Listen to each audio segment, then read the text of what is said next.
Hello friends, welcome to my channel study with Shruti. इस video में हम डिस्कस करते हैं बॉडी डिफेंस अगेंस्ट इन्फेक्शंस, है ना। जब भी कोई भी इन्फेक्शियस एजेंट हमारी बॉडी में एंटर करता है, ठीक है, उसके बाद वो बॉडी टिश्यूज में जाता है, तो पर्सन की जो बॉडी होती है वो एक डिफेंस मैकेनिज्म शो करती है जो उसको इन्फेक्शन से बचाता है। तो ये जो होता है पर्सन का जो डिफेंस होता है, जो वो दो टाइप का होता है जो रिस्पॉन्सेज आते हैं। एक होता है नॉन स्पेसिफिक और ये होता है स्पेसिफिक डिफेंस, ठीक है। तो सबसे पहले हम देखते हैं नॉन स्पेसिफिक डिफेंस क्या होता है। नॉन स्पेसिफिक डिफेंस जो होता है उसमें मैकेनिज्म होता है बॉडी का कि कैसे बॉडी जो है वो प्रोवाइड कर रही है protection against all the micro organism. मतलब जितने भी माइक्रो ऑर्गेनिज्म होते हैं सबके जो अगेंस्ट में प्रोटेक्शन प्रोवाइड की जाती है उसको कहते हैं नॉन स्पेसिफिक डिफेंस। इसमें जो है दो टाइप इंक्लूड होते हैं। पहला आता है एनाटॉमिकली एंड फिजियोलॉजिकली बैरियर्स और दूसरा आता है इन्फ्लामेटरी रिस्पॉन्सेज। तो अब देखते हैं हम एनाटॉमिकली और फिजियोलॉजिकल जो है बैरियर्स क्या होते हैं। नॉर्मली हम क्या क्या होता है कि स्किन और म्यूकस मेम्ब्रेन जो है हमारा फर्स्ट बैरियर की तरह काम करता है अगेंस्ट माइक्रो ऑर्गेनिजम्स जो आते हैं। तो वो हमारी नॉन इंटेक्ट होते हैं या फिर जो ब्रोकन होती है उसको हम काउंट नहीं करते हैं कि स्किन कहीं से चोट लगी हुई है, कहीं पे स्क्रैचेस हैं या कहीं पे वाउंड है, तो उन चीज़ों को हम नहीं करते हैं। अदरवाइज ये क्या होता है, पहले बैरियर होते हैं।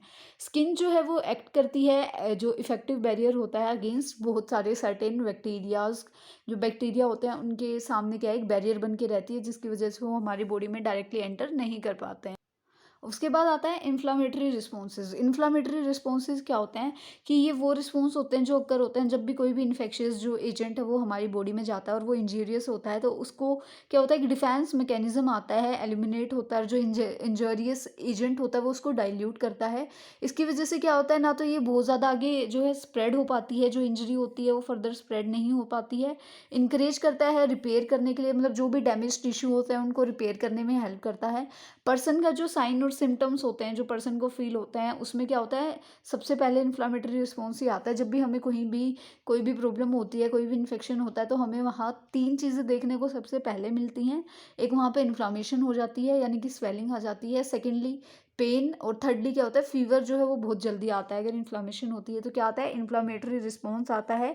इसके साथ साथ पेन, स्वेलिंग, रेडनेस और हीट ओवर द एरिया, मतलब वहाँ पे गरम गरम सा फील हमें होता है कि यहाँ से हमारी स्किन क्या है, बहुत ज़्यादा गर्म हो रखी है। वार्मथ जो है हमें वो फील होती है।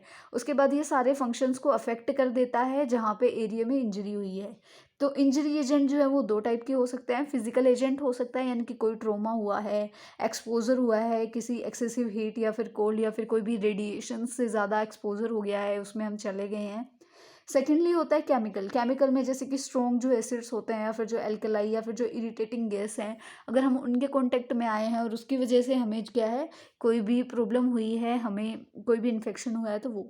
थर्ड आता है माइक्रो ऑर्गेनिज्म, जैसे कि बैक्टीरिया, वायरस, फंगी, ये तो बहुत सारे जो है प्रॉब्लम हमें कोज करते हैं। उसके बाद आता है स्पेसिफिक डिफेंस। स्पेसिफिक डिफेंस क्या होता है कि ये वो डिफेंस मैकेनिज्म होता है जो प्रोटेक्शन तो देता है लेकिन स्पेसिफिक माइक्रो ऑर्गेनिज्म के अगेंस्ट, ठीक है। जैसे कि बैक्टीरिया, वायरस और फंगी के अगेंस्ट ही जो डिफेंस मैकेनिज्म आएगा उसको कहते हैं स्पेसिफिक डिफेंस, ठीक है। इसमें ये भी दो चीज़ों को इंक्लूड करता है। पहला आता है एंटीबॉडी मेडिएटेड डिफेंस मैकेनिज्म और दूसरा आता है सेल मेडिएटेड डिफेंस मैकेनिज्म। तो सबसे पहले आता है एंटीबॉडी मेडिएटेड डिफेंस मैकेनिज्म। अब इसमें क्या होता है, इसको हम ह्यूमरल इम्यूनिटी भी कहते हैं। बहुत दो टाइप की जो है इम्यूनिटी होती है, एक होती है एक्टिव, दूसरी होती है पैसिव, ठीक है। तो जो एक्टिव इम्यूनिटी होती है पर्सन की, वो प्रोड्यूस करती है एंटीबॉडीज़ को, रिस्पॉन्स करती है टू अ नेचुरल एंटीजन, ठीक है। नेचुरल एंटीजन जैसे कि माइक्रो ऑर्गेनिजम्स हो सकते हैं या फिर आर्टिफिशियल एंटीजन्स, जैसे कि कई बार हम आर्टिफिशियली जो एंटीजन प्रोवाइड करते हैं वैक्सीन्स के फॉर्म में, ठीक है। तो उनके रिगार्डिंग भी क्या करती है, ये रिस्पॉन्स करती है। जो बी सेल्स होते हैं वो एक्टिव होते हैं, आइडेंटिफाई करते हैं एंटीजन को। उसके बाद बी सेल क्या करते हैं, वो डिवाइड, पहले एंटीजन को आइडेंटिफाई करेंगे, उसके बाद डिवाइड होंगे प्लाज्मा सेल्स में। उसके बाद क्या करेंगे, सिक्रीट करेंगे प्रोटीन्स को और एंटीबॉडीज़ को, ठीक है। फिर एंटीबॉडीज़ क्या है, वो जाके बाइंड हो जाएंगी एंटीजन से, एग्जिबिट करेंगी और एलिमिनेशन रिस्पॉन्स को शो करेंगी। उसके बाद जो पैसिव इम्यूनिटी है वो पर्सन की डेवलप होएगी और एक नेचुरल और आर्टिफिशियल एंटीबॉडी जो है वहाँ पे वो उसकी तरह वर्क करेगी। सेकेंडली आ जाता है सेल मेडिएटेड डिफेंस मैकेनिज्म। इसको हम सेलुलर इम्यूनिटी भी कहते हैं। ये एक सेल की इम्यूनिटी होती है जो कि कहाँ से आती है, टी सेल्स से आती है। एक जो पर्सन है वो एक्सपोज हुआ है किससे, एंटीजन से, और उसके बाद क्या होता है, टी सेल्स जो हैं वो एक्टिवेट हो जाते हैं जो कि रिलीज किए जाते हैं लिम्फोसाइट्स टिश्यू से लिम्फ सिस्टम में क्या होता है, लिम्फ सिस्टम के जो लिम्फोइड टिश्यू होते हैं वहाँ से टी सेल्स को क्या है रिलीज किया जाता है। उसके बाद 3 टाइप्स के होते हैं T cells, helper T cells होते हैं, साइटोटॉक्सिक टी सेल्स होते हैं और सप्रेसर टी सेल्स होते हैं। जो सेल मेडिएटेड इम्यून डिफेंस है वो वीक हो जाता है कई केसेस में, जैसे कि ह्यूमन इम्यून डिफिशियंसी वायरस हो गया, यानी कि ठीक है, अगर हमारा जो एचआईवी या फिर एड्स जैसे जो होते हैं जिसमें कि इम्यून सिस्टम की जो है डेफिशिएंसी हो जाती है, मतलब इम्यून सिस्टम क्या है डिप्रेस होना शुरू हो जाता है, उनमें वो वर्क नहीं कर पाता, डेफिशिएंसी वाला सीन हो जाता है।